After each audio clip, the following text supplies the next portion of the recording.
Good morning.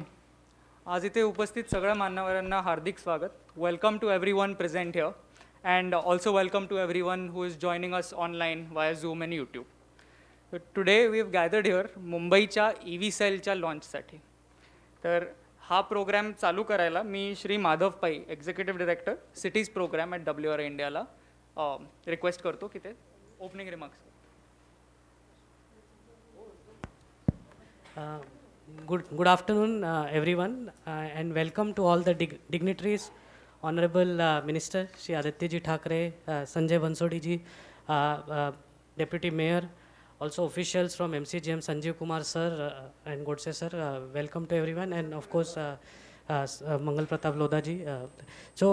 What today this Mumbai has set this very ambitious target to transition to electric vehicles. We will officially release the target with the launch of the Mumbai Climate Action Plan, which will be launched next month. The EV cell is a part of the Mumbai Climate Action Plan, and we will eventually become a part of the climate cell that will be set up. But the purpose of this EV cell is to be the point of to be a resource or to be the point of contact for all departments in MCGM for anything related to transitioning to electric vehicles. So broadly, we'll talk about, the idea is to support 4-5 things. One is charging infrastructure plan, so that, where should all of the charging infrastructure be located, supporting BST with the transition to electric buses, EV financing, outreach to the common public so that they can make choices of moving to electric vehicles, looking at issues of freight electrification. So broadly, these 5-6 topics we will support in a focused manner, and whatever additional activities that are required. So we are very happy to be a part of this EV cell, to support this EV cell, and with that I will invite my colleague Kaustubh to make a background presentation of some of the objectives that have been set out. Thank you. Thank you so much, Madhav. So what we'll do is we'll look at the targets of what the EV policy, Maharashtra EV policy 2021 has set up. The policy states that there'll be 1,500 charging stations in Mumbai by 2025. A 10% EV penetration, which means new registration sales, will be EVs. 25% of the fleet operators, which are the private buses and private cars which operate as fleets, to be electrified, as well as 25% electrification of the public transport. As we know that BEST has already gotten 400 electric buses, so we are already on track on getting our public transport electrified. So the purpose of this EV cell, as Madhav mentioned, is to accelerate the EV uptake in Mumbai. And what it will comprise of is government officials from BMC, WRI as the knowledge partner, and industry stakeholders like developers, housing federation corporations, CPOs like charge point operators, and many more. Priority action tracks for the EV cell are the planning of a rollout plan for EV charging, which will be done through enabling regulations, guidelines, and processes for EV charging, creating a long-term e-bus adoption plan, which is transitioning to 100% electric buses in the near future by developing public policies and identifying financial mechanisms for procuring e-buses, identifying the key barriers for people to buy into EVs. What are the barriers for adoption of EVs, and accelerating government fleet electrification as well for using favorable financial mechanisms. We'll also support the Maharashtra EV policy implementation in Mumbai by raising awareness and conducting communication programs so that people know the benefits of owning an EV and how it's better than ICE engines. We'll also work with the Bruhan Mumbai Municipal Corporation to develop a circular recycling and reuse ecosystem for EV batteries, because that's an issue that we'll face in the future as EVs progress and we have more uptake in the sector. And finally, the most important one is implementing pilot programs in Mumbai with startups. So there are many startups with many e-mobility programs, and we'd like to help them to implement their pilots in Mumbai. As part of this EV cell, WRI and MCGM have already developed this brochure, which is Charging Up Mumbai's Electric Vehicle Transition, which shows the demand for EV charging in Mumbai in 2025 and 2030. And as part of this cell, the key elements required for having a robust EV charging infrastructure is having universal charging standards, having renewable energy introduced into EV charging, a steering committee that looks wholly and solely into EV charging, a comprehensive EV charging roadmap, as well as figuring out financial mechanisms for charging infrastructure. Another thing, so as if you can see the brochure, the main part of the brochure is the figuring out the energy demand in Mumbai in 2025 as EVs penetrate into Mumbai. This is based on many point of interests like shopping centers, the local grocery stores, public bus stops, train stations, and many more. So we've come up with like 2 demand maps in 2025 and 2030. If you see the energy demand in Mumbai in 2025 for EVs is going to be 550 megawatt hours, and it increases to around 3,500 megawatt hours in 2030. As part of this EV cell, we've also started supporting BEST to develop a business development plan to transition to electric. We will support them in understanding what their depot prioritization plan and route prioritization plan is, and replacing their current ICE buses to electric buses. So the EV cell in whole will just not target the topics that we've discussed, but anything and everything the people need to move towards electric vehicles. Thank you so much. I will ask Tanmay to... Thank you, Kaustubh. I would now like to request Dr. Sanjeev Kumar, Additional Municipal Commissioner for the City of Mumbai, to give his remarks. Thank you, sir. Thank you for sparing time for launching the EV Cell initiative. And under your dynamic leadership, we have seen how climate and environmental issues have been high profiled in Maharashtra. Probably ours is the first state in the country, and we will be the leader in this. We are ready with the Mumbai's climate action program. Within a few days, by taking your time, we'll launch that. It has 6 verticals we know, from air quality to sustainable mobility, solid waste management, flood management, and then waste and greening, then buildings and energy. So this EV cell is a subset of that particular, the whole gamut of climate action, the 6 verticals we are taking up. But we have seen in the government, normally between the government and outside the government, we work in silos, and within the government as well as in big organizations, we work in silos. So this is an attempt where we are bringing all the partners together. The government is there, the industry is there. We have WRI experts supporting us, large number of people, and within the corporation itself, we have, sir, about 7 departments from estates, roads, environment, education, development, plan. And then, of course, we have MSADCL, we have BEST, we have cooperative societies also, as well as the industry. We have Hero Honda, Tata, the charging operators, CRIDAI, and the registrar of cooperative societies. So all these stakeholders are there.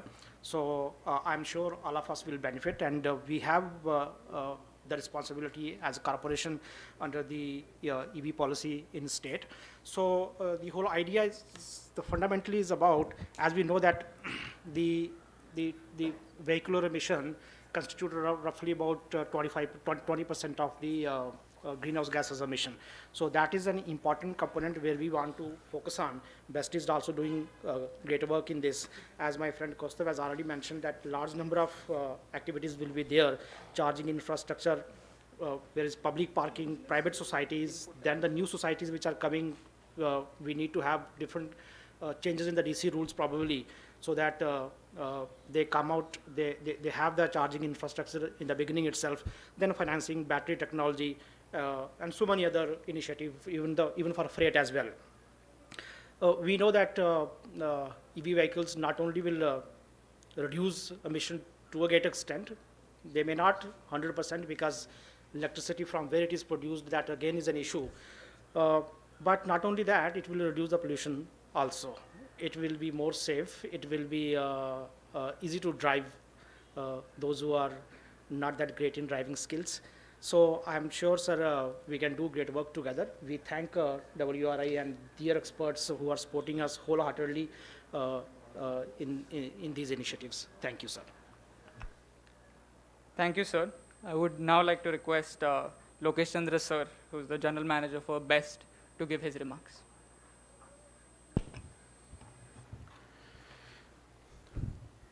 Honorable Minister for Environment, Shri Aditya Thackeray ji, Honorable Minister of State, Shri Sanjay Bansode ji, Deputy Mayor Shri Bhatkar ji, Mangal Pradhan Lodha ji, my colleagues and all who are present here for this today's program. Sir, let me congratulate Corporation for having this wonderful initiative of establishing this EV cell. This will help in accelerating the deployment of EV vehicles in public as well as private sector.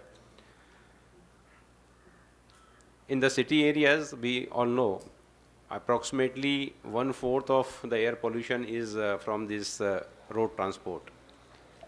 And when we are talking about this, this is an issue where the urbanization as well as climate change concerns, they tell us that there is a need, or the only solution which lies here is the green mobility and clean mobility.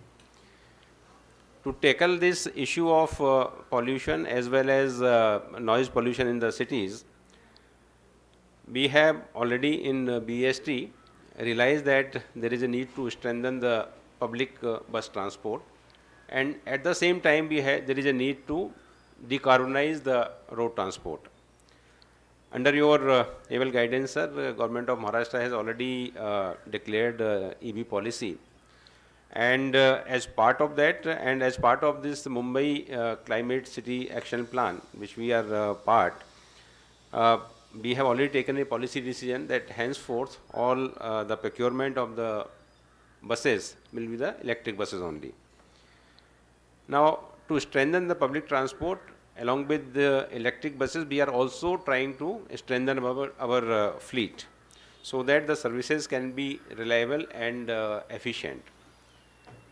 So, sir, I'll like to share some figures here that at the moment Mumbai city is having 386 electric buses plying, and we are the largest fleet in the country as of now. And the roadmap which we have set for ourselves, that by 2023 March, our 50% fleet will be the electric, and as you have already given us the deadline of 2027, I think, but we will be doing it a bit earlier, much earlier, sir, with your support and help. So we are already having this agenda in front of us, and as Honorable Chief Minister has already given us the mandate, we have already under your this program of National Clean Air and the Maharashtra Clean Air, sir, we got financial assistance also. And we have already placed order for procurement of 900 double-decker electric buses. So, sir, these initiatives will definitely help us in reducing the city air pollution and the noise pollution, and at the same time providing the world-class bus transport in the city of Mumbai, sir. Sir, there are certain, with this, I would also like to highlight one thing here, like when we talk about the electric buses or use of electricity, so the question comes in mind that we are using the coal-based electricity, and it is causing pollution at some point of some part of the city, country or state. But now what we have planned here in Mumbai, that all these bus transport will be run by the green energy. Green energy, what I mean that it will be the solar as well as the hydro. And we have already tied up with the Solar Energy Corporation of India for 400 megawatt of solar energy, which will be available by March 2023. So our fleet will be true sense green fleet, sir. When we are talking about this new technology or deployment of the electric vehicles in the city or in the state, there are few challenges which everybody is having as of now, like the range anxiety or the battery behavior or lack of charging infrastructure, so to say, and the financial issues are also there. So in that context, I think this EV cell will play a very, very important role for coordinating the various issues and coordinating and creating a infrastructure which is required to be put in place. At the same time, universalization of charging infrastructure is also one issue, I think, which will be effectively handled by this EV cell. With our effective association, which we are already having with the WRI under this TUMI initiative, I think as part of this EV cell also, we'll get what are the best practices in different part of the world and what are the global experiences and how we can make this public transport more effective by using the electric vehicles. Now, these electric vehicles are not only the environment friendly vehicles, but they are also, from our point of view, are our economic or pocket friendly. When I say pocket friendly, that means that cost of operation of these buses, when we are using the diesel buses, the per kilometer cost is around 40 rupees. The CNG buses is the 26 rupees per kilometer, our fuel charges, and when we are using the electric buses, 9 rupees per kilometer. So for all the public transport utilities, I think these electric buses are providing a great opportunity to convert these loss-making operations to sustainable and profit-making operations. So I wish a very good luck to this EV cell, and I hope that this will help us in acceleration of faster acceleration of electrical vehicle deployment in the city of Mumbai as well as in the city of Maharashtra, state of Maharashtra. Thank you very much, sir. Thank you, sir. Now, I would like to request Mr. Mangal Prabhat Lodaji to give a few words and share his thoughts.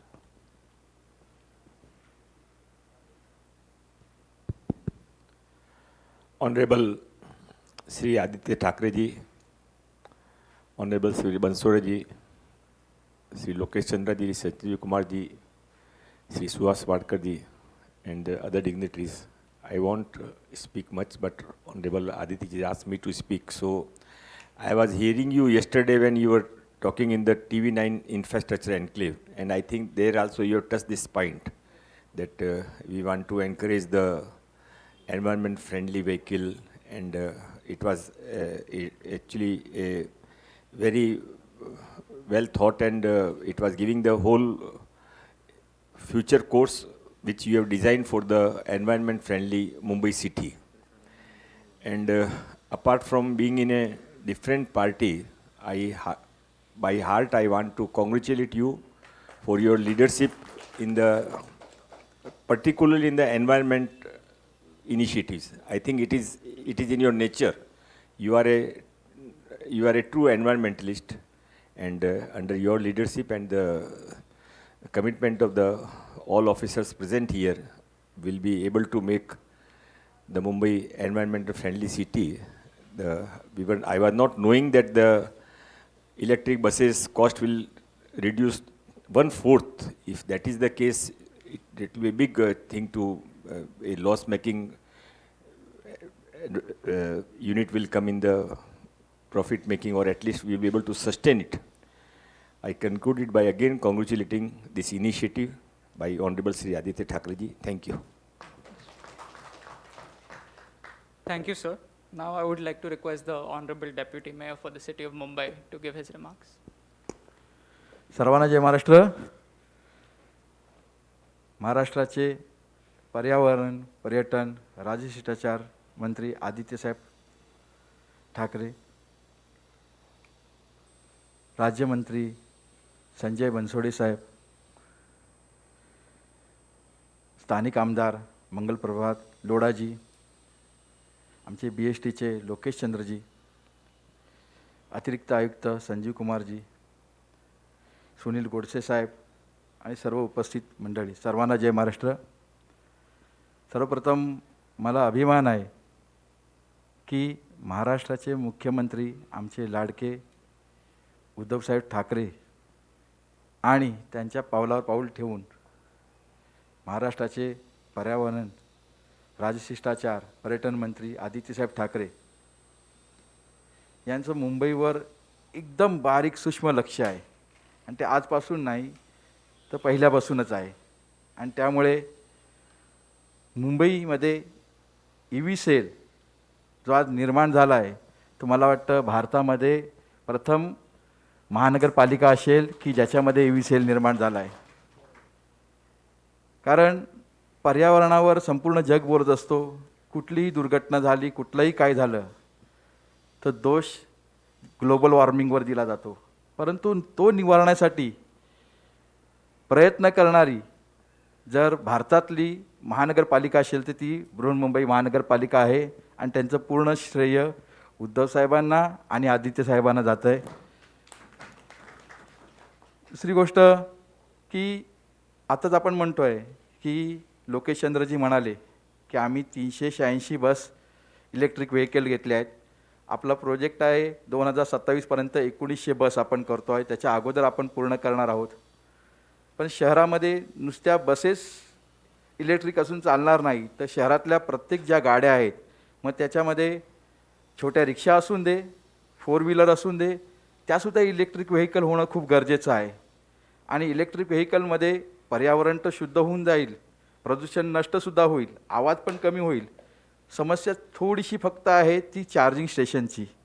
आणि त्यासाठी WRI आणि आपण महानगरपालिका तुमचंसुद्धा अभिनंदन की आपण पण आपल्या सहकार्याने आपण हे सगळ्या गोष्टी करतो आहोत की आपण एक चांगल्या प्रकारचं उदाहरणार्थ महाराष्ट्र शासनाची एक खिडकी योजना आहे की जिथे गेल्यानंतर आपले सगळे नियम आणि नियमावली जास्तीत जास्त आपण शिथिल करू शकतो. प्रत्येक सोसायटीला, प्रत्येक गव्हर्नमेंटच्या याच्याला आपण न्याय देऊ शकतो आणि लवकरात लवकर त्या गोष्टी होऊ शकतात. माझं मत साहेबांना एवढंच आहे की एक खिडकी योजनेसारखं आपण करू शकतो की लवकरात लवकर आपण त्या गोष्टी परमिशन देऊन आपण चालू करू शकतो. जास्त बोलत नाही, एक छोटीशी मागणी आहे की आपल्याला हे खरंच ह्याला जास्त प्रोत्साहन द्यायचं असेल तर आपले टोल नाके आहेत, त्या टोल नाक्यावर जर आपण व्हेकलला सबसिडी दिली तर मोठ्या प्रमाणावर व्हेकलची निर्मिती पण होईल आणि सेल पण होऊ शकतं. एवढीच माझी मागणी आहे. पुन्हा एकदा महानगरपालिका म्हणून आमचे सगळे अधिकारी आणि त्याच्यावर लक्ष असणारे उद्धव साहेबांचा आणि आदित्य साहेबांचं मी खूप मनापासून आभार व्यक्त करतो. जय हिंद, जय महाराष्ट्र. Thank you sir. मी आता आपले पर्यावरणचे राज्यमंत्री संजय बनसोडे साहेबांना विनंती करतो की ते त्यांचे रिमार्क्स शेअर करतील. मुंबई महानगरपालिकेमार्फत मुंबई EV सेलचा शुभारंभ आज या ठिकाणी होतो आहे. त्या कार्यक्रमाला उपस्थित आपल्या सर्वांचेच लाडके नेते आणि महाराष्ट्राचं भविष्य आदरणीय आदित्य उद्धव ठाकरे साहेब, आमदार मंगलप्रसादजी लोढा साहेब, उपमहापौर सुभाषजी वाडकर साहेब, लोकेश चंद्राजी, संजय कुमारजी, गोडसेजी आणि सर्वच मान्यवर. वातावरणात होत असलेल्या बदलाबाबत आणि त्यांच्या दुष्परिणामाबाबत आपल्याला आता सर्वांनाच या ठिकाणी जाणीव झालेली आहे. वातावरण बदलाच्या पार्श्वभूमीवर पर्यावरणाचा होणारा ऱ्हास थांबवण्याकरता शक्य असतील त्या सर्व उपाययोजना करणे ही काळाची गरज असून त्यासाठी राज्याचे मुख्यमंत्री आणि आदित्य ठाकरे साहेब यांच्या मार्गदर्शनाखाली आम्ही सर्वजण या ठिकाणी प्रयत्नशील आहोत. हवा आणि ध्वनीचे प्रदूषण थांबवणे, तसेच इंधनाचा वापर कमी करणे आणि यासाठी इलेक्ट्रिकल वाहनाचा वापर वाढवणे त्याचाच एक ही भाग आहे आणि ही उपाययोजना आपल्याला करावीच लागणार आहे. इलेक्ट्रिकल वाहनांच्या वापरास गती देण्यासह या क्षेत्राला प्रोत्साहन देण्यासाठी राज्याने मागील वर्षी माननीय आदित्य ठाकरे साहेबांच्या नेतृत्वाखाली इलेक्ट्रिकल धोरण जाहीर केलं होतं. या धोरणाची अंमलबजावणी करताना सुरुवातीस सार्वजनिक वाहतुकीसाठी इलेक्ट्रिकल वाहने वापरण्याचा तर यावर्षीचा सुरुवातीपासूनच शासकीय स्तरावर इलेक्ट्रिकल वाहने घेण्याचा निर्णय शासनाने घेतला असून त्याची अंमलबजावणी या ठिकाणी सुरुवात झालेली आहे. मित्रांनो, आज मुंबई महानगरपालिकेने देखील आपल्या ताफ्यामध्ये इलेक्ट्रिकल वाहने घेण्यास याआधीच सुरुवात केली आहे. रहिवाशांनाही इलेक्ट्रिकल वाहने खरेदी करता यावीत, त्यांना प्रोत्साहन मिळावे या उद्देशाने पायाभूत सुविधा निर्माण करणे खूप आवश्यक झालेलं आहे. या संदर्भात या अंतर्गत मुंबईत वाहनासाठी चार्जिंग स्टेशन उभारणे, वाहन खरेदीसाठी सुलभरित्या कर्ज सुविधा उपलब्ध करून देणे, वाहनामधील बॅटरीसाठी अद्वैत तंत्रज्ञान अंमलात आणणे, बेस्टच्या ताफ्यासह सार्वजनिक वाहतुकीमध्ये इलेक्ट्रिकल वाहनांची संख्या वाढवणे, अशा विविध कामासाठी मुंबई महानगरपालिकेमार्फत इलेक्ट्रिकल वाहन कक्षाची स्थापन मला वाटते देशामध्ये पहिल्यांदा मुंबई येथे करण्यात आलेली आहे. त्याचा शुभारंभ आज या ठिकाणी झाला, हे मला मनापासून या ठिकाणी आनंद होतो आहे. आज मी सांगू इच्छितो की राज्यातील इतर मोठ्या शहरामध्ये सुद्धा इलेक्ट्रिकल वाहनाचा वापर वाढवण्यासाठी कारवाई माननीय आदित्य ठाकरे साहेबांच्या नेतृत्वाखाली सुरू झालेली आहे. भविष्यात राज्यात सर्वत्र इलेक्ट्रिकल वाहनांचा वापर वाढावा यासाठी पायाभूत सुविधा वाढवण्यावर या महाविकास आघाडी शासनाचा त्या ठिकाणी भर आहे. त्या दृष्टीने उपाययोजनाही करण्यात येत आहे. मला खात्री आहे की राज्यात लवकरच मोठ्या संख्येने इलेक्ट्रिकल वाहने रस्त्यावर त्या ठिकाणी धावू लागतील आणि वाहनाद्वारे होणारे प्रदूषण रोखण्यात माननीय आदित्य ठाकरे साहेबांच्या नेतृत्वाखाली हे महाराष्ट्राचं आघाडीचं सरकार देशामध्ये आघाडीचं राज्य असू असं मला या ठिकाणी वाटतं. आदरणीय लोढा साहेबांनी खूप चांगलं या ठिकाणी वक्तव्य केलं की आम्ही जरी कुण्या वेगवेगळ्या पक्षाचे असलो तरी प्रदूषण हा देश मुक्त करण्यासाठी आम्ही सगळेजण एकत्रित आहोत असंही त्यांनी ठिकाणी बोललं. त्याबद्दल मी त्यांचेही मनापासून या ठिकाणी आभार व्यक्त करतो आणि ह्या मुंबई EV सेल शुभारंभ प्रसंगी मी यांना शुभेच्छा देतो आणि इथेच थांबतो. धन्यवाद. जय हिंद, जय महाराष्ट्र. धन्यवाद sir. I would now like to request the Honorable Minister for Environment, Mr. Aditya Thackeray, to give his remarks. धन्यवाद. इथे उपस्थित असलेले आमचे सहकारी मंत्री संजय बनसोडेजी, उपमहापौर वाडकरजी, लोढाजी, चेंबूरकरजी, लोकेश चंद्रजी, संजीव कुमारजी, माधवपाईजी आणि सगळेच उपस्थित मान्यवर. आज खरोखर हा एक आनंदाचा क्षण आहे, कारण EV पॉलिसी मला वाटतं आपण देशभरात सतत वेगळ्या वेगळ्या राज्यांकडून ऐकत असतो, देशात ऐकत असतो, केंद्रीय स्तरावर असेल, मग आपण राज्यस्तरावर ऐकतो आणि ऑफकोर्स वेगळ्या वेगळ्या शहरांची EV पॉलिसी ह्याच्याबद्दल आपण वाचत असतो, ऐकत असतो. गेले 3-4 वर्ष आपण बघत आहोत की EVs हे जगभरात त्याला खूप एक प्रॉमिनन्स मिळालेला आहे. इलेक्ट्रिक मोबिलिटीला जगभरात प्रॉमिनन्स मिळालेला आहे आणि मग आपण वेगळ्या वेगळ्या कंपनीजबद्दल ऐकत असतो, त्यांचं काय कसं असतं, कुठच्या देशात जसं नॉर्वे असेल, स्वीडन असेल, UK असेल, काही काही देशांनी असं देखील ठरवलेलं आहे की 2035 नंतर त्यांनी ऑन रोड डिझेल आणि पेट्रोलच्या व्हेकल्स बंदच करणार.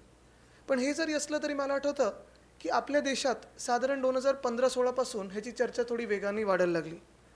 2012 मला आठवतं जेव्हा मी लंडनला एक इलेक्ट्रिक बस बघितलेली, डबल डेकर, छान लाल बस पण इलेक्ट्रिक होती. मला आश्चर्य आणि हैराणी ह्याच गोष्टीची झाली की एक बस जी इलेक्ट्रिक आहे तिचं ना प्रदूषण आहे ना आवाज आहे. म्हणजे मी एक्झॉस्ट शोधत होतो की नक्की एक्झॉस्ट कुठून आहे. नंतर त्या बसवर चढल्यानंतर मी बघत होतो अरे याचा आवाज नाहीच आहे, म्हणजे बस सुरू आहे की बंद आहे हे कोणाला माहिती नव्हतं. आणि तेव्हा मी ठरवलं की जर अशी बस इतर शहरांमध्ये असेल तर मग आपल्या देशात का नाही, आपल्या राज्यात का नाही, आपल्या शहरात का नाही. आणि तेव्हा शैलेश फणसे साहेब आमचे स्टँडिंग कमिटीचे अध्यक्ष होते, तेव्हा मी त्यांच्याशी बोलून आपण 2015-16च्या आसपास पहिल्या 8 की 10 बसेस आपण आपल्या फ्लीटमध्ये आणल्या. त्याच्यानंतर आपण जी काही गती घेतलेली आहे 386 बसेस आपल्या BSTच्या फ्लीटमध्ये आहेत आणि या देखील बसेस वेगळ्या वेगळ्या कंपनीच्या असून लाल बस आपली रंग तोच राहिलेला आहे. आणि तसंच जर आपण बघितलं खास करून आपल्या या दक्षिण मुंबईच्या भागात काही उपनगरात देखील आहेत की ज्या बसेस ज्याला असं तो एक ग्रीन इलेक्ट्रिकचा मार्क आहे, बाजूला उभं राहिल्यानंतर आपल्याला नुसतं ACचा आवाज येतो, म्हणजे बसचा पण आवाज नाही आणि प्रदूषण तर कुठेच नाही आहे. आणि नागरिकांसाठी सतत हे काही ना काहीतरी चांगलं करत राहणं मला वाटतं आमच्या सगळ्या राजकीय पक्षांचा एक हेतू असतोच आणि तो असायलाच पाहिजे. पण हे होत असताना केंद्राची एक EV पॉलिसी आली, 2016 एक राज्याची EV पॉलिसी आली 2016 की 18 आणि तीच EV पॉलिसी पुढे नेत असताना आपण यावर्षी म्हणजे 2021 मागचं वर्ष आता आपण राज्याची थोडी सुधारित EV पॉलिसी आणली. सुधारित ह्या कारणासाठीच आणली की पहिलं जो EV पॉलिसी होती, मग फेम 1 फेम 2 केंद्राची असेल किंवा आपली राज्याची असेल, ती EV बसेस असतील, EV गाड्या असतील, प्रोडक्शन त्याचं कसं वाढेल ह्याच्यावर थोडं आधारित होतं, फोकस्ड होतं. पण त्याचं अडॅप्शन कसं लोकांकडून वाढेल ह्याच्यात थोडी कमतरता होती, ती आपण कमतरता बनवून काढली आणि इंडस्ट्रीकडून ती पॉलिसी आपण आपल्या एन्व्हायरमेंट खात्याकडे घेतली. अर्थात हे करत असताना त्याच्यात आपण UD, RDD, energy department, transport department, industry department यांना सगळ्यांना सोबत घेऊन पॉलिसी बनवली. WRI असेल, मग रॉकी माउंटेन इन्स्टिट्यूट, ह्या सगळ्या संस्थांना आपण सोबत घेऊन बनवली. आणि अशी 360 डिग्री पॉलिसी आल्यानंतर जे आकडे आहेत इथे पण दिलेले आहेत, म्हणजे 2019-20 महाराष्ट्रात रजिस्ट्रेशन 7,400 EV गाड्यांचं होतं. त्याच्यानंतर 2020-21मध्ये 9,416 गाड्यांचं होतं आणि नंतर पॉलिसी आल्यानंतर 24,215 गाड्यांचं रजिस्ट्रेशन म्हणजे 157% जंप आपण घेतलेली आहे. आणि ही एक अभिमानाची गोष्ट संपूर्ण महाराष्ट्रासाठी आहे. आणि एवढ्यासाठीच अभिमानाची गोष्ट आहे कारण अर्थात जेव्हा EV पॉलिसीज असतात प्रोडक्शनसाठी असेल, आपण ही पॉलिसी डिमांड टू सप्लाय सगळ्यांसाठी बनवले. म्हणजे तुम्ही OEM असाल, तुम्ही ॲन्सिलरी पार्ट्स बनवणारे असाल, बॅटरी मॅन्युफॅक्चर असाल किंवा वापरणारे असाल. त्याच्यात महत्त्वाची गोष्ट ही आहे की प्रत्येक वर्षी एक रिव्ह्यू मीटिंग होत असते. मुख्यमंत्री महोदयांबरोबर, उपमुख्यमंत्री महोदयांबरोबर आम्ही सगळी खाती असतो आणि नीती आयोगाचे लोक येतात, चेअरमन, व्हाईस चेअरमन सगळेच येतात. आणि ते जेव्हा येतात तेव्हा आपण सस्टेनेबल डेव्हलपमेंट गोल्स 2030 ह्याच्यावर चर्चा करत असतो की त्या गोल्समध्ये शाश्वत विकासाची जी ध्येय आहेत त्याच्यात प्रत्येक राज्यांचं परफॉर्मन्स कसं आहे. मी अभिमानाने सांगू शकतो, खरं मी तेव्हा नव्हतो तिथे, मला बोलवून घेतलं गेलं आणि हे होत असताना राजीव कुमार साहेब जे व्हाईस चेअरमन आहेत नीती आयोगाचे, मी आल्यानंतर त्यांनी ती बैठक थांबवली आणि त्यांनी मुख्यमंत्री महोदयांना सांगितलं की तुमची ह्यावेळीची जी EV पॉलिसी आहे कदाचित देशातली सगळ्यात चांगली आणि सगळ्यात डायनॅमिक पॉलिसी आहे. ही खूप अभिमानाची गोष्ट आहे आपल्यासाठी महाराष्ट्र राज्य म्हणून. आणि हे होत असताना सायमल्टेनियसली आपण COP26साठी तयारी करत होतो. COP26ला देखील आपल्याला रिजनल इन्स्पायरिंग लीडरशिपचे जे अवॉर्ड मिळालेलं आहे ते देखील ह्याच काही पॉलिसीजमुळे असेल. म्हणजे आपण रेस टू झिरोमध्ये कदाचित एकमेव जगातलं राज्य असू ज्याच्यात 43 अमृत शहरं आपण त्याच्यात COP26मध्ये रेस टू झिरोला दिलेले आहेत. आता नक्की त्याचं स्कोप काय? 43 शहरांमध्ये 6.5 ते 7 कोटी जनता राहते. म्हणजे जर तुम्ही त्याचं एक स्केल बघितलं तर फ्रान्स किंवा जर्मनी एवढी जनता आपल्या ह्या 43 शहरांमध्ये महाराष्ट्राच्या राहते. आणि मग ह्या शहरांना थोडी आपण एक दिशा चांगली देणं, त्यांना काय मार्ग त्यांनी घेतला पाहिजे. कारण ही जी शहरं आहेत जर आपण बघितलं तर म्हणायला ती शहरं आहेत, पण त्या शहरांमध्ये सॉलिड वेस्ट मॅनेजमेंट असेल, सिवेज ट्रीटमेंट प्लांट्स असेल, ग्रे वॉटर डिस्चार्ज असेल, इतर काही गोष्टी ज्या पर्यावरणपूरक असायला पाहिजेत, फुटपाथ्स असायला पाहिजेत, लास्ट मेल कनेक्टिव्हिटी असायला पाहिजे, पब्लिक ट्रान्सपोर्ट असायला पाहिजे. धवल आपण 2-3 शहरांमध्ये गेलो. संधी आत्ता ह्या जागेला आहे की एक तर ही शहरं चांगली सुधारित शहरं होऊ शकतात किंवा मग एकदमच खराब शहरं होऊ शकतात. आणि त्याचं कारण हेच आहे की त्याला आता प्लॅनिंगची गरज आहे. त्याचं इन्फ्रास्ट्रक्चर सस्टेनेबिलिटीवर डेव्हलप करणं गरजेचं आहे. आणि म्हणून ह्या काही गोष्टी जसं EV सेल आपण मुंबईचं करत आहोत, पुण्यात देखील आता EV सेल आपण केलेली आहे. रेस टू झिरोमध्ये ही 43 शहरं आहेत. ह्या शहरांना चांगला मार्ग, पर्यावरणपूरक मार्ग पुढे नेण्यासाठी आत्तापासून तयार करणं गरजेचं आहे. मला आठवतं जेव्हा आम्ही 2015-16मध्ये ह्या बसेस घेत होतो, पहिले 6 ते 8 बसेस जेव्हा आल्या तेव्हा एक मला ॲड आठवते की एका 2 व्हीलर कंपनीची ॲड होती. आपल्याकडूनच जशी आपली एक सवय कुठची गाडी घेताना आपण बघतो की नक्की रेंज किती देते, मायलेज किती देते. तर त्या 2 व्हीलर कंपनीची ॲड आपल्या मला वाटतं हिरो किंवा बजाजचीच असेल. एक इथूनच आपल्या व्यक्ती देशातली जाते नासाला आणि नासाच्या म्युझियममध्ये फिरत असते. त्या म्युझियममध्ये फिरत असताना सगळे चंद्रावरचं दगड बघतात, हे बघतात, ते बघतात, मग स्पेस शटल समोर येतात. आणि मग स्पेस शटल किती स्पीडनी जातं, कुठे कुठे जाऊन आलं आहे, चंद्रापर्यंत जाऊन आलं वगैरे, हे सगळं झाल्यानंतर ती व्यक्ती नासाची विचारते अजून तुम्हाला काही प्रश्न आहेत का. आणि जो आपला मूलभूत प्रश्न असतो आपल्या देशातला कुठची गाडी किंवा 2 व्हीलर घेताना की मायलेज क्या देते आहे, तर तो विचारतो ये रॉकेट मायलेज क्या देते आहे. तर तसंच त्यावेळी आम्हाला तीच भीती होती की मायलेज क्या देते आहे. त्यावेळी मला आठवतं 8 तासाचं चार्जिंग होतं, मग फास्ट चार्जिंग पण 6 तासाचं होतं. 250 ते 300 किलोमीटर चालायची ती बस. आता जे मायलेज देते मला वाटतं 15 मिनिटाचा ते 30 मिनिटाच्या चार्जिंगमध्ये साधारण तुम्ही 600 किलोमीटर चालू शकता, काही की 300 किलोमीटर जातात. हायड्रोजनची मी बस बघितली परवा, KPIT नावाची एक कंपनी आहे, पुण्यातच आहे. म्हणजे संपूर्णपणे मेड इन महाराष्ट्र बस ही हायड्रोजनची बस. अजून ते ARI वगैरेशी बोलतात, नीती आयोगाशी काम करतात. पण ते होत असताना 15 मिनिटाच्या फिलिंगमध्ये 800 किलोमीटर ती बस जाऊ शकते. म्हणजे ह्या टेक्नॉलॉजीज वाढत चालल्यात, झपाट्याने वाढतात टेक्नॉलॉजीज. ही इलेक्ट्रिक व्हेकल पॉलिसी आहे. तसंच आपली आता जी कमिटी आहे लोकेशी, आपण देखील त्या कमिटीमध्ये आहात. आपण हायड्रोजन फ्युलसाठी बघत आहोत. म्हणजे पाण्यावर चालणारी बस असेल, हवावर चालणारी बस असेल, ह्याचं मिश्रण करून चालणारी बस, बायोफ्युअलवर चालणारी बस आहे, इथेनॉलवर चालणारी बस आहे. जगभरात जे काही चांगलं आहे त्याचं आपण WRI असेल, C40 असेल, रॉकी माउंटेन इन्स्टिट्यूट असेल, NRDC असेल, या सगळ्या संस्थांबरोबर खास करून मी WRIचं अभिनंदन करेन. कारण ते आपल्याला नुसतं EVवर नाही तर शहरीकरण जे झपाट्याने वाढतं त्याचं प्लॅनिंग चांगलं कसं करायचं ह्याच्यावर देखील आपल्याला खूप ॲडवाईस चांगलं देत आहे. पण हे होत असताना मला आठवतं ह्याच COP26च्या निमित्ताने जेव्हा तिथे चर्चा चाललेली, लोटे साहेब आपल्याला आश्चर्य वाटेल आणि उपमहापौर साहेब, आम्ही तिथे वेगळ्या वेगळ्या डेलिगेशनशी भेटत होतो. आणि असंच एका UK मधल्या शहरांच्या एका महापौराशी आम्ही भेटत असताना त्यांचं आमचं चर्चा चाललेली, डेलिगेशन होतं, बायलॅटरल डेलिगेशन होतं. त्यांचं नाव नाही घेणार कारण कदाचित पुढच्या 5 ते 7 वर्षात दुसऱ्या पक्षातून ते PM कॅन्डिडेट होऊ शकतात, म्हणून त्यांना अडचणीत आणायचं नाही.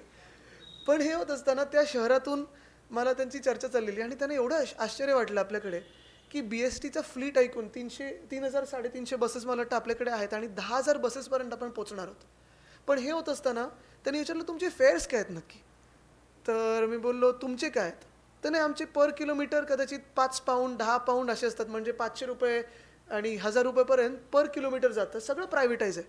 बोला आमच्याकडे तसं नाही, आम्ही वेट लीजवर दिलेलं आहे आणि गेले 5 वर्ष 5 किलोमीटरला 5 रुपये, 10 किलोमीटरला 10 रुपये, 15ला 15 आणि 15हून कितीही किलोमीटर जास्ती जायचं असेल तर 20 रुपये म्हणजे फ्लॅट फेअर्सवर आम्ही चालतो. आणि तरी देखील आता आम्ही इलेक्ट्रिक बससाठी चाललेलो.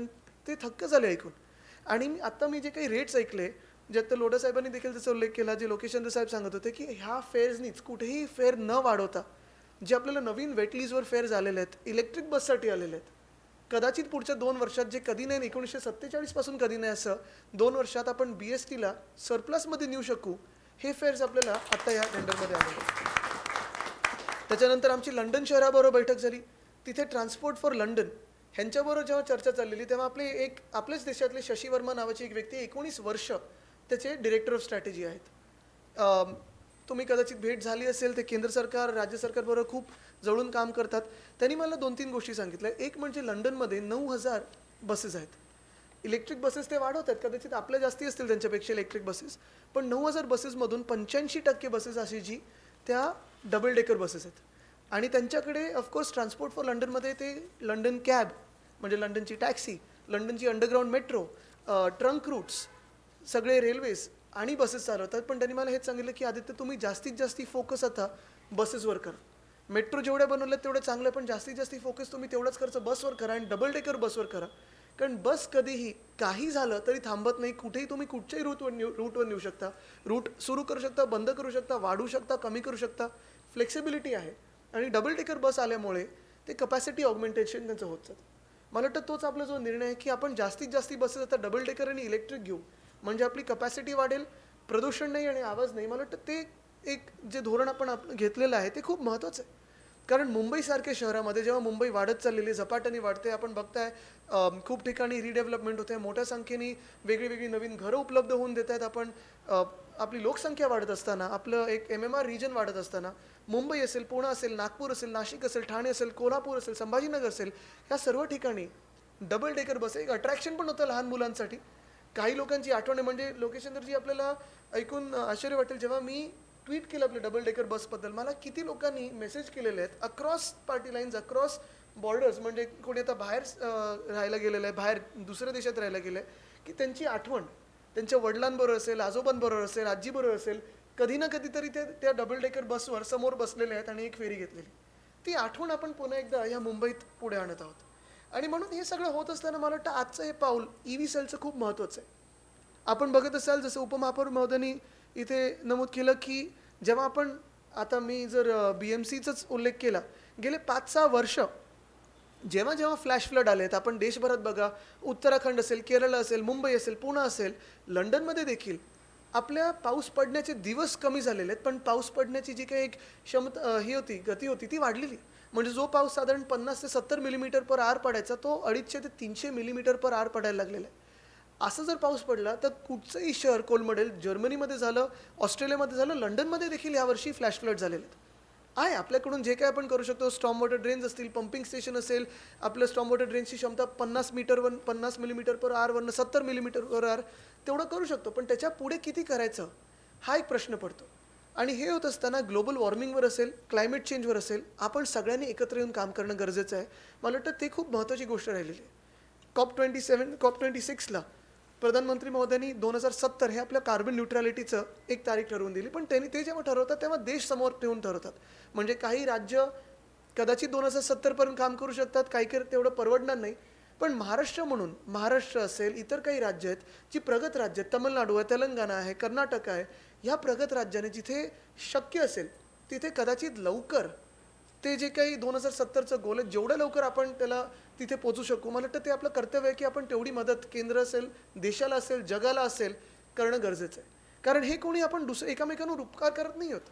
ही जे काही आता वातावरणीय बदल आपण बघत आहोत, आपल्या शेतांमध्ये असेल, आपल्या शहरांमध्ये असेल, अवकाळी पाऊस असेल, गारपीट असेल, कधी थंडी असेल, आत्ता पण थंडी आपल्याला संध्याकाळी जाणवते, दुपारी उष्णता वाढलेली आहे, हीट वेव्ज असतील, हे सगळे जे इरॅटिक वेदर चाललेलं आहे. आता सगळेच इथे राजकीय पक्ष आहेत, हे ना आठवत असेल 2011 ते साधारण 16पर्यंत जिथे जिथे आम्ही दुष्काळी भागात जायचो मदतीला, तिथे आता पूर येत आहेत आणि तिथे आम्ही पुराची मदत करायला चाललोय. म्हणजे जे काही वातावरण होतं, जे काही पूर्ण पर्यावरण होतं, ते बदलत चाललेलं आहे. संजयजी, आपण देखील बघत असाल, आपण फिरत असताना जिथे जिथे आपण शेतकऱ्यांशी भेटतो किंवा शहरांमध्ये जातो, दुष्काळीचे भाग आता पुराचे भाग झालेत, अवकाळी पाऊस यायला लागलेला आहे, गारपीट व्हायला लागली आहे. आणि ह्याच्यासाठी हे EV सेल मला वाटतं खूप महत्त्वाचं आहे. कारण जर आपल्याला कार्बन न्यूट्रॅलिटीच्या दिशेने पोचायचं असेल, त्या दृष्टिकोनातून काम करायचं असेल, संजीव कुमारजी, आपल्याकडे आपण जेव्हा ग्रीन हाऊस गॅस इन्व्हेंटरी केली, आपण जर बघितलं 43 शहरांमध्ये रेस टू झिरोसाठी देखील आपण ग्रीन हाऊस गॅस इन्व्हेंटरी करत आहोत. 2 मोठे कॉन्ट्रीब्युटर्स आहेत. एक आहे ऑफकोर्स ट्रान्सपोर्ट आणि दुसरं आहे एनर्जी. एनर्जीमध्ये अर्थात कोल फेस डाऊनसाठी आपल्या देशाने सांगितलेलं आहे. भूपिंदर यादव साहेबांनी देखील तिथे COP26ला सांगितलं, मध्ये आपली चर्चा झाली, ते देखील त्यांनी कौतुक केलं की महाराष्ट्र ज्या दिशेने काम करत आहे, EV अडॉप्शनमध्ये असेल, एनर्जी असेल, खूप मोठी गोष्ट आहे. पण जिथे जिथे थर्मल प्लांट्स आहेत, आत्ता मी नांदगावला गेलेलो, रामटेकच्या जवळ आहे, नागपूरच्या जवळ आहे, अक्षरशः 700 ते 800 एकर नुसतं राख राख राख, सगळीकडे राख ती फ्लॅशची पडलेली होती. त्यांना डिरेक्टिव्ह दिल्यानंतर ती 100% फ्लॅश युटिलायझेशन सुरू झालं. ते विटांमध्ये वापरणार आहेत, रस्त्यांमध्ये वापरणार आहेत, जे कदाचित 10 वर्षापूर्वी व्हायला पाहिजे होतं, ते आता होतं. 30% राख त्यांनी उचलली. पण हे सगळं होत असताना एनर्जी डिपार्टमेंटमध्ये आपण बघताय की मोठ्या संख्येने प्रायव्हेट प्लेयर्स येत आहेत. रिलायन्स असेल, अडानी एनर्जी असेल, टाटा असेल, हे सगळे आल्यानंतर हायड्रोजन असेल, रिन्युएबल एनर्जी असेल. माझं तरी मत आहे की जसं कम्युनिकेशन आपल्याकडे देशात एकदम कमी खर्चात आपण कोणीही ₹1 रुपयात करू शकतो, तशी एनर्जी देखील खूप कमी आणि स्वस्त याच्यात दरात आपल्याला मिळणार आहे. ती एक बाजू आपण सांभाळत आहोत, त्याच्यावर आपण खूप काम करत आहोत. पण ट्रान्सपोर्ट हे मोठं लो हँगिंग फ्रूट आहे आणि ट्रान्सपोर्टमध्ये देखील पब्लिक ट्रान्सपोर्ट हे खूपच लो हँगिंग फ्रूट आहे. त्याला जर आपण चांगला फंड देऊन असेल, आता आपलं EV पॉलिसीतून असेल, एनकॅप जे केंद्राकडून फायनान्शियल असिस्टन्स येतो प्रत्येक वर्षी तो असेल, पब्लिक प्रायव्हेट ट्रान्सपोर्ट पार्टनरशिपवर असेल, जर आपण आपला पब्लिक ट्रान्सपोर्टचा फ्लीट जसं मी सांगितलं 100% आपण 2027 कदाचित 25पर्यंत इलेक्ट्रिक किंवा हायड्रोजन किंवा अजून काही करू शकतो, तसंच प्रायव्हेटसाठी देखील थोडे आपलं प्रोत्साहन देणं गरजेचं आहे. त्याच्यात एक तर अवेअरनेस आहे, रेंज अँझायटी जसं मी बोललो, मायलेज कितना देते आहे, आणि चार्जिंग स्टेशन. त्याच्यासाठी आज हे खूप महत्त्वाचं पाऊल ठरत आहे. मुंबई जे घेत आहे, कदाचित रेव्होल्युशनरी क्रांतिकारी पाऊल ठरेल की EV सेल मुंबई म्हणून आपण करत आहोत. देशाला आपण एक मार्ग दाखवू की EV सेल जर प्रत्येक शहराने केली, प्रत्येक जिल्ह्याने केली, तर तिकडे तिकडे जे काही रिअल इस्टेटचे लोक असतील, जे काही आपले गव्हर्नमेंटचे लोक असतील, कमर्शियल किंवा कॉर्पोरेट ऑफिसेस असतील, तिथे आपल्याला चार्जिंग स्टेशन्स देणं हे आपण अनिवार्य करतोय. पण तिथून लोकांची डिमांड पण येते. काही काही आता मी रिअल इस्टेटमधले बघतोय, त्यांनी स्वतःहून त्यांच्या होर्डिंग्सवर सांगितलं की आमच्याकडे प्लग पॉईंट्स एवढे आहेत, अमुक हे करतोय, अमुक करतोय. तसंच मला वाटतं ही एक मोहीम न राहता जर सवय झाली आपली, आता जसं इथून कदाचित खूप वेळा मी आजूबाजूला चालत जात असतो, तसंच EV वापरणं, EV अडॉप्शन हे खूप मोठ्या संख्येने होईल. पुन्हा एकदा मी आपल्या सर्वांना शुभेच्छा देतो. हे काम आपण झपाट्याने करणं पाहिजे, कारण आपल्याला जसं मी नेहमी सांगत असतो, आपल्या हातात वेळ नाही आहे. क्लायमेट चेंज हे इथे आलेलं आहे, मिटिगेशन असेल, अडॅप्शन असेल, रेझिलियन्स असेल, ते आत्तापासून सुरुवात करणं गरजेचं आहे. त्याच्यासाठी आपण एकत्र सगळ्यांनी येऊन काम करूया.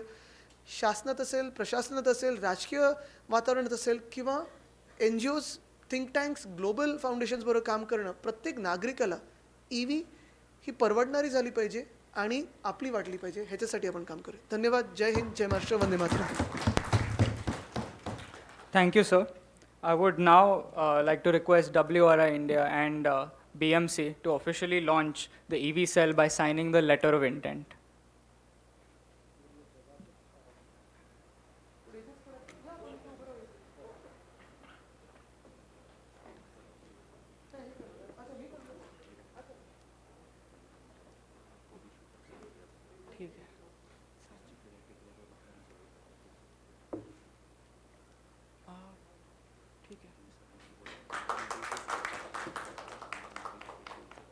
ठीक आहे, चालेल. थांबा, मी जस्ट त्यांच्याशी बोलतो आहे.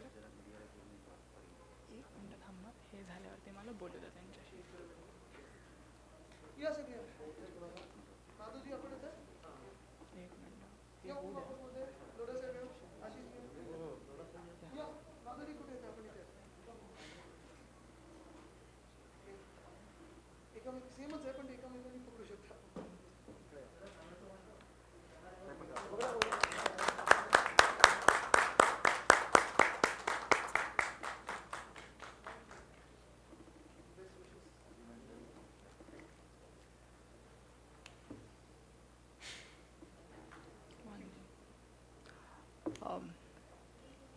Thank you, sir.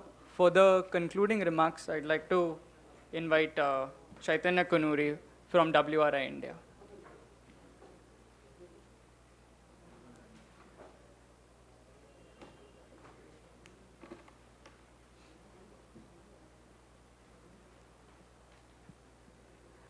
Hi, I'd like to thank all the dignitaries here today for actually taking this very progressive step and committing to promote electric vehicles in the city of Mumbai.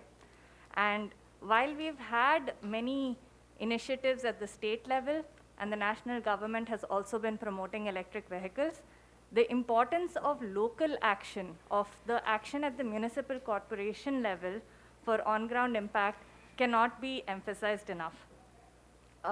Not only is the impact of electric vehicles felt most strongly at the local level, given that air pollution is one of the primary challenges that we're hoping to actually overcome with the introduction and proliferation of EVs, but also in terms of actually making EVs more mainstream, be it in terms of providing the land and road network planning for charging infrastructure, be it in terms of public transport, be it in terms of government fleets for local authorities, or in terms of encouraging local citizens to opt for EVs through informative campaigns.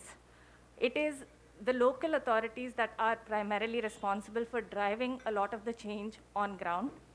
And therefore, I'd like to congratulate the Brihan Mumbai Mahanagar Palika for taking this very progressive step and hosting the EV Cell. Thank you.